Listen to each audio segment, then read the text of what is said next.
What's going on, guys? It's your boy Kozak. We're gonna be talking about the top 10 mods you could get for your Mustang GT. So right here's my Mustang. This is a 2020.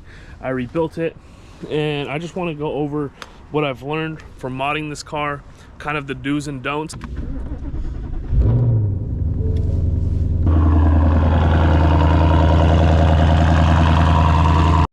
All right, guys, so we're at a nice little spot to talk about some mods you could do to your S550 Mustang. Now, I feel like the options for your mods between the 18 to 23 or the 15 to 17 years are going to kind of differ, but overall I'm just going to talk about the general stuff that you could do with them. And you know, you just got to do your research, see what catches your eye, what you like the most about the things I talk about. And also, guys, I haven't showed you guys yet in the daytime how the lip looks without the winglets.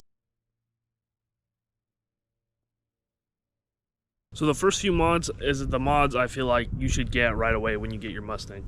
And the first one being is obviously your tint. Like, we're just gonna throw that one in right away.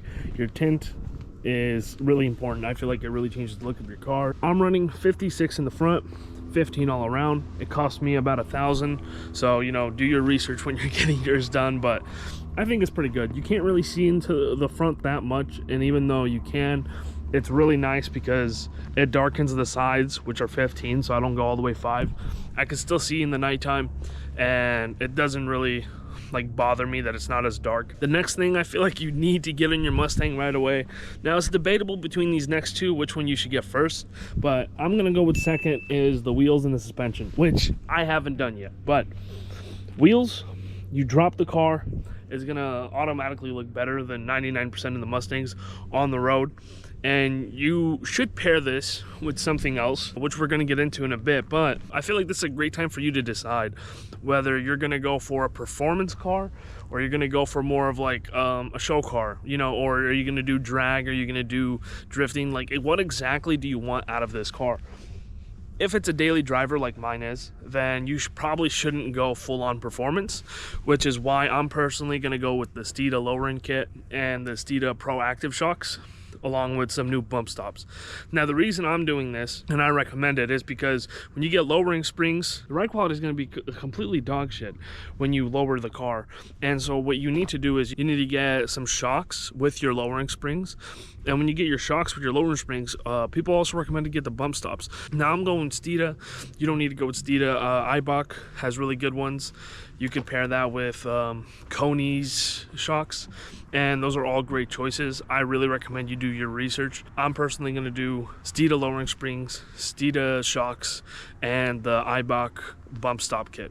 That is my plan right now. I might change it, but that is my plan for lowering this car. It also matters how aggressive you want to go, and if you do get a different bumper, you should consider how much you're dropping the car, because for example, the GT500 bumper sits a lot lower than the other bumpers. So I want to jump right into number 3, which is going to be to get an exhaust with this car, because this car sounds great and you don't need to do a lot. It's really going to be really loud right off the bat. And if you could find a resonator delete on Facebook Marketplace like I did for $60, you're going to be set. Especially if you have the active exhaust, you do not need different mufflers. Like, don't get different mufflers if you have active exhaust. You already have valves. You don't need to buy anything with valves, and it's already going to be as loud as anything else. Also, if you get headers, your car is going to be screaming. I know the number one thing I can recommend when you do your exhaust is to not straight pipe the vehicle. Everyone that straight pipes their vehicle tells me personally that it sounds like shit, and I haven't heard it in person straight pipe, but I could imagine it doesn't sound that great because that is the common consensus on it sounded like dog shit. Hopefully you decided on this point what you want to do with your car. So with my car, it's a daily. I want it to look good, and those are kind of my main two. Now, I like performance, but it's not one of my goals, besides that I like going on the back roads. So since I'm gonna be on the back roads, I have camber plates in front and rear. I'm also gonna have my lowering kit, but again, I'm dailying it. I don't want it fully built for the back roads. I just like the back roads. Those are my main 3, right? So I want my car to look good, I want my car to be dailyable, and I want my car to be able to hit the back roads. I don't really care about doing street racing or, you know, 0 to 60s with people. It's not my thing. I also live in Washington. It's not a place for weather that's gonna get that done. I mean, not like the back roads are either, but you know what I mean. Now, I feel like the main two that you're gonna need to pay attention to is, if you want to go performance, you should keep the cosmetics to a minimum, because they're not going to help you out performance wise. This GT500 bumper is probably not better than a stock bumper's aero. Like, it's just going to be made cheaper. It is what it is. Same with the hood and everything. They're lighter weight, but I doubt that they're going to make your 0 to 60 any faster, or your quarter mile any faster. If you're going for performance, I would go for like an OEM plus build. I would go with a front lip, you know, maybe some side skirts, and that's about it. Like, you're going to want to put most of your mods into the engine, into the suspension, and keep it there. Now, if you're going for cosmetics, you have a lot of options to decide from. Do you want to wide body the car? I personally don't care for wide bodies on Mustangs. I think they look great without wide bodies, and that's crazy coming from me, because I love wide bodies on everything besides a Mustang. I don't really care for it on a Mustang. Honestly, I just want to jump into the next one, which is going to be aero. Now for aero, obviously front lip, it depends what bumper you get to. I don't think a GT500 with an extra lip looks good, I'm gonna be honest. Side skirts, you can get a diffuser, that's your wing. Honestly, that's gonna change the look of your car dramatically, especially if you've already lowered it, put the wheels on. But it honestly depends what else you're gonna do. My tip is to make everything look cohesive, you know, everything to tie in each other. Aside from aero changing up the look of your car, one thing that's really gonna change the look is the different lights. Now, especially if you have the 15 to 17, I think you should get different headlights for sure. And then also tail lights, dude. There's so many tail light options now. We have Euros, we have version 2 Euros, we have smoked. You can get lenses to put on them to just smoke them yourself, or you could just tint it yourself. And then you could also just get the S650 ones now. But basically, there's so much lighting options you could do with these cars. And I'm probably going to change my fronts soon, not going to lie. And I'm thinking about getting Euros for the back. I think it will look good, especially once I get some new wheels. Honestly, I want to talk about something else with the lights, though, that will transform your look, especially if you have the 18 to 23. If you don't want to spend $1,000 on getting 2 headlights that are probably going to perform worse than your OEM headlights, by that I mean they're more likely to fog up, to leak, go out. And that's the amber lights, man. The amber deletes. You got to get amber deletes on this car. It makes the car look so much better, so much more aggressive with having amber deletes without that little orange bar on the bottom. And I couldn't recommend it more. It makes the car look so much better. And it's $30, man.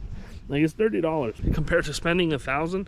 You're saving a lot of money. Now, I've had these on for about a year and they're holding up great, so can't complain. But no, I feel like I should talk about this a little bit sooner, but the biggest thing you need to change about your car is obviously the body panels. I rebuilt my car, so I did something different. Honestly, if I bought an OEM Mustang, I'd probably keep it OEM and just try to make it good from there, or I'd get a Mach 1 bumper. They look great as they are, but there's so many cosmetic choices you can get with these cars that there's kind of like, if you want to look unique, and there's no wrong answers. People swap around the parts of Mustangs, and I love that about the community. I feel like it's awesome that people can just mix and match to make their Mustang look exactly how they want. It's kind of like a Lego, you know? And I've talked about that before in my videos. I think it's the best part about having a Mustang is how much you could just mix and match things. Make sure when you're buying parts, especially like the bumper, make sure you're buying one from a company that has replaceable parts, because if you can't replace the parts you break without buying another bumper, then it's not a company worth going through. And there's some companies that offer really expensive replacement parts. Do your research. And also, they all look slightly different. Also, I'm not a big fan of these, but you can get louvers for your quarter panel. I think they look better if they're paint matched. I don't think they look that good, especially when they're black. And then you can get your louvers on your rear window. Jumping into the next part, we're gonna talk about wrapping. You could wrap your entire car and make it look really unique. Most of the people on Instagram that do show cars have their car wrapped. A lot of them aren't on a stock color. If that's something you're wanting to do, you should probably check out wrapping. Now, another big thing about wrapping is you don't only need to wrap or paint, you know, your whole car. You could also do your roof. The roof is a big one. I think on my color, it would look great. I think on grabber blue would look great. I think on orange it would look great. I think on white it would look great. I think most colors should get a wrapped roof. I don't have one yet, but I'm planning on it. Bro, another plane, bro. So overall, there's a lot of things you could do with the wrap. Now with paint, I think you should do your brakes. I know people have started wrapping their calipers with like glowing wraps, And if you have a glowing wrap, I don't know how durable that would be. Like, I've seen it, but I've never seen someone actually like have it on in real life. So if you guys know how long they last, let me know, because I don't think they'd last that long. Bro, is there another plane, bro? All right, so the planes are gone, hopefully for a while. For our next mods, we got to take it inside. Now here's another place where I need to take my own recommendation, and that is these floor mats. They're disgusting. They're from my Audi. The old owner, when he wrecked his car, he took his floor mats out. So I'm stuck with my Audi floor mats because I don't want to spend money on them. Interior is not my focus right now, so that's mainly why. In my opinion, biggest things you should do in your interior are the floor mats. You got your steering wheel. If you have a calculator screen, get rid of it. If you don't have this amazing screen, get rid of it. Now, this for me is stock. This for me is stock, so don't ask me where I got it. It came from Ford themselves, from Michigan. And then we have our paddles. Paddles, I think you could also get this, but overall, I think you should get a different steering wheel. I don't think you should get one of those crazy ass ones with the RPMs on the top, but I think a nice steering wheel could go a long way on these cars in enhancing the interior. I think the carbon overlays look a bit crappy. I'm not gonna lie. I don't like how they look. If you were to take this off and put in the carbon, I could see that. But when it's just a stick on, it's literally rice. And overall, there's nothing else I feel like there is worth touching in the interior, except if you got a manual, switch this out. If you don't have a manual, don't touch this, please. I mean, there's nothing else that you really need. Actually, this will be our mod number 10. If you have this screen, you know that it is not Bluetooth. Now, if you look at my phone, it is not connected. But that is it connected to the display. I don't have any cord here. I have this. So, excuse the mess I made. I had to clear out my whole center console. But this right here is called Harlan Kit. I bought that. It's been amazing. I haven't really updated you guys. It was in one of my first videos. It probably didn't get that many views, but it's been amazing. This is like the main thing that's made this Mustang so much better. If you have a touchscreen, get this mod, bro. I actually was going to scam you guys. I wasn't even going to give a number 10. I was going to give 9 and cut out number 6 and pretend I gave 10. But now it is 10. And we have this. Dude, it's such a good mod. I don't think the interior needs a lot. It looks pretty good. Just keep it clean. Mine's not clean right now. I haven't vacuumed in a while. It's not a good weather to have a clean interior because it's just going to get dirty the next day. This kit right here, number 10, you guys should get that. It's been really good. There's probably cheaper ones. I don't know how well they work. This one's been working fine. It's rarely does it just not connect, and it's usually a simple fix. I could just unplug it, replug it, or something like that. And it's really simple to connect to. You literally just get in your car, and if your phone has Bluetooth on, it's just going to connect right away. There's no hassle. It's not annoying. Honestly, it works better than some built-in wireless car plays. I'm not going to lie. But I have nothing else, guys. I hope you guys enjoyed the video. It's a different style video. Usually I go on a POV drive. Hope you guys liked the video. If you do, like and subscribe. We are on a war with Kamal to 500 subs. He's probably right around the corner now. I'm still halfway there. Other than that, I have nothing else to say. I appreciate everyone for watching, especially if you made it this far into the video. I'm going to go ahead and see y'all later. Toodles. Bye.